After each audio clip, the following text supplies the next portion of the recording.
थी। महात्मा गांधी की सबसे बड़ी समस्या से एक अम्बेडकर भी थे।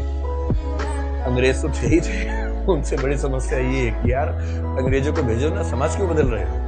और ध्यान रखना 1936 है, इस समय डॉक्टर अम्बेडकर ठीक ठाक पावरफुल हो चुके थे, अच्छी खासी प्रसिद्धि उनको मिल चुकी थी। महात्मा गांधी की सबसे बड़ी समस्याओं में से एक अम्बेडकर भी थे।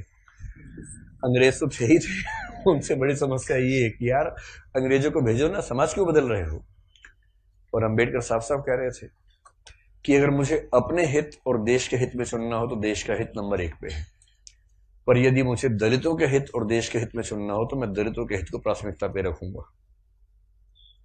क्योंकि अगर अंग्रेज चले गए ऐसे ही तो यहां के सवर्ण हमें छोड़ेंगे नहीं, और दलितों की पराधीनता अंग्रेजों के आने से पहले ज्यादा थी, अंग्रेजों की उपस्थिति के समय कम पराधीनता थी।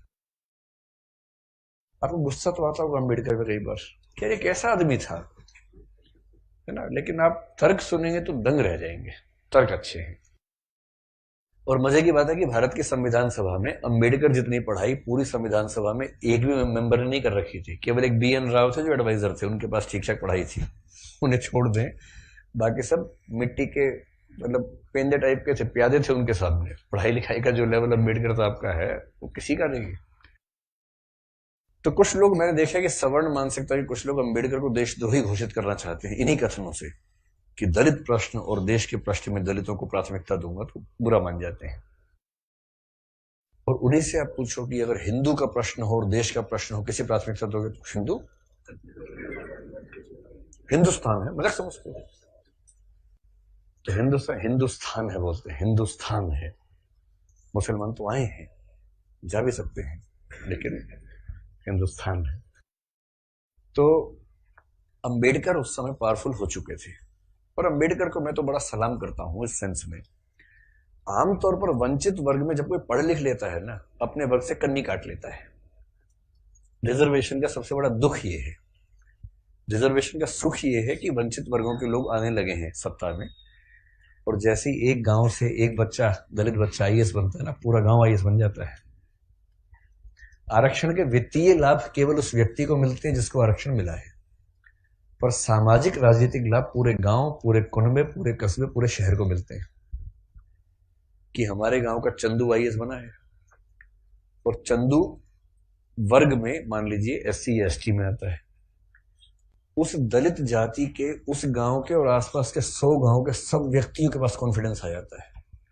कुछ बिगड़ा, चंदू को फोन लगा दिया, चंदू, ए चंदू बिटवा देखिए जरा।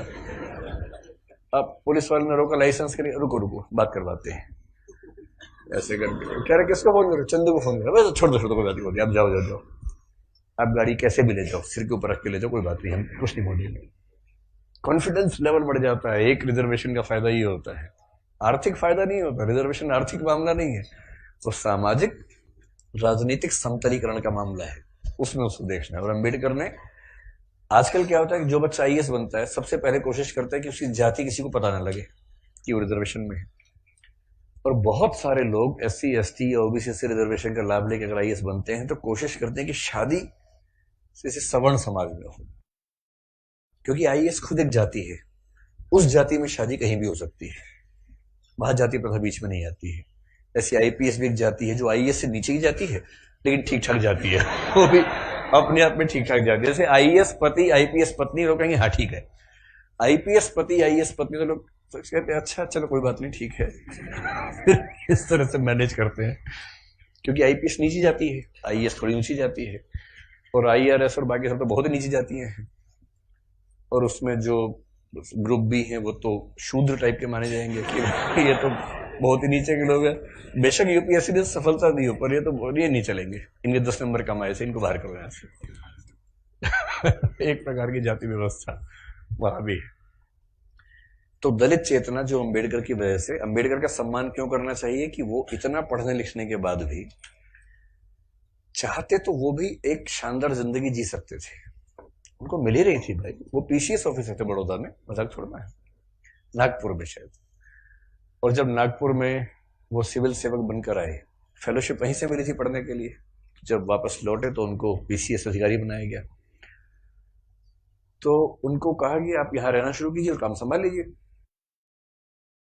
अब ये अम्बेडकर के सामने सबसे बड़ी समस्या, अगर आप उनकी कभी आत्मकथा पढ़ें, मैं कैसे बना, हिंदी अनुवाद उसका ये है। उसमें प्रसंग है कि नागपुर में रहना है उनको, क्योंकि वो ऑफिसर हैं, उनको अपने रहने के लिए कमरा चाहिए या घर चाहिए। ढूंढ रहे हैं पूरे शहर में, कमरा ही नहीं मिल रहा। लोग पहले पूछते हैं जाति कौन सी है, वो बताते हैं कि महार जाति का हूं। तो भाई कमरा नहीं है हमारे पास, हम किसी दलित को कमरा देंगे ही नहीं अपना। ये 1920-30 के दौरान नागपुर शहर की बात है। फिर वो कह रहे कि कई कमरे खारिज होते गए। एक और घर में गए, एक कोई दूसरा ऑफिसर था, वो दिखा रहा था, दोस्त के रूप में हेल्प कर रहा था।